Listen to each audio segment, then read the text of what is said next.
Into the Seahawks. Sea Chickens. We won 26-20.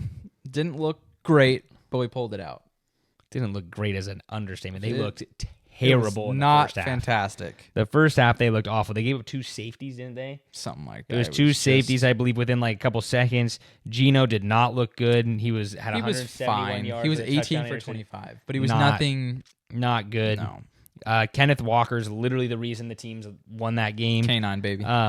Tyler Lockett was solid, as always. He's just Mr. Reliable. He just reached 8,000 yards, which I believe is second all-time in Seahawks history. Behind Largent or something. I think, without looking too much into it. It'd have to be, that's my guess. So that's kind of cool. I mean, he's been around a while. Obviously, been successful. So. Yeah.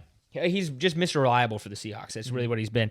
DK and Njigba were kind of nowhere to be found. No, I don't. I think Deke had 1 catch. 3, I think. I can look at it. I was 3 gonna for say- 29. Oh, he did? Okay. But he also gets locked up by, who's Denver's quarterback? Oh, I picked him to be Surtain? Yeah. He's unreal. Njigba is. He's good. I don't know if it's early to call him like a not. I wouldn't call him a bust, but just underperforming. Mm-hmm. Because like last year, he did have, I believe, in the top 10 for most dropped passes. Yeah. He's got his moments. He just doesn't get a lot of targets, so it's hard for. 'Cause he's a. I think does he play technically? I think Lockett plays slot, but he's like our third receiver on the depth chart, so it's not like he's getting. No, he the should number be of getting targets, more but- looks, but it's just when those are your 3 wide receivers, and again, Lockett's just going to show up just because she shows up because Lockett's Lockett. But DK considers, some people look at you dead in the face around Seattle and go, he's a top 5 wide receiver, which is mind-boggling. He's not. He's probably a top 20, top 30 wide receiver. He's a good wide receiver. And being a top 20, people I don't think understand that. It's like when you're a top 20 wide receiver in the entire world, It's pretty good. pretty good. There's a lot of wide receivers out there, guys. You see how many are in college, Yeah. and you're in the top 20 of them. He needs to be better. He has to get open. He has to find routes. Especially He's got if to he wants to get paid. 100%. So- Well, and there was a rumor that he just took a pay. There was some sort of. I just read this today, but keep going with whatever you have. But I think he just took a.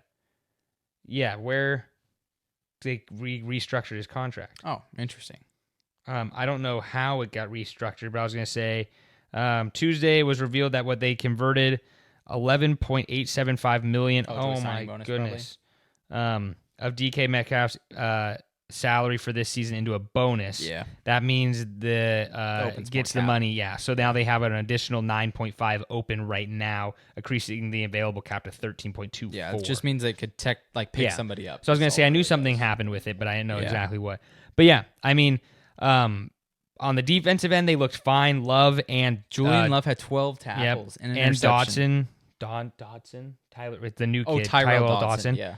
both really good. Yeah. Really, really, really good. But yeah, I mean, you can't give up safeties at all, in my opinion. Like giving up, I think like I said, I want to say they gave up 2 pretty quick.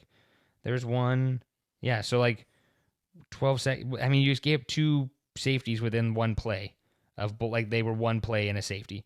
You can't do Nice. that. I know the offensive line is still the Seahawks offensive line. It's just what it is. But True. you have to be better as a team. Total yards, you were over there. Passing yards, you were better. Rushing, I mean, overall, you look at the stats, you go, wow, We're the better Seahawks, than the Broncos. the Seahawks should win this game. Yeah. Obviously, I was telling, I don't remember who I was telling this. If you're not playing a rookie in Bo Nix, you lose this game. Yeah. 100%.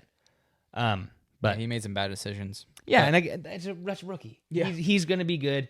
Sean Payton, he's got probably the best coach in football, besides maybe like Sean McVay to coach him and teach him. Yeah. But the Seahawks go into New England next week, and I think they might lose that game.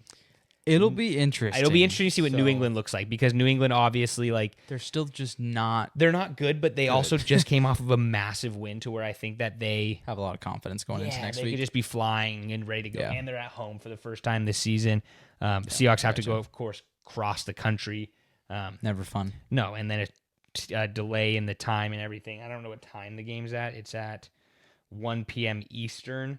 Oh, so it's like 11 o'clock here? Ooh, 10. 10. Jeez.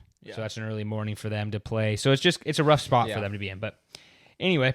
Yeah, I think the last thing I had was Darrell Taylor, who he traded to the Bears. He had 2 sacks and a forced fumble. And I was like, nice. Just doesn't surprise But me. I was like, Just doesn't surprise me. That's just great. Thanks for listening to the Kinda Athletic podcast. Please like and subscribe to all our social media platforms and make sure to come back next week to hear more from the Kinda Athletic podcast.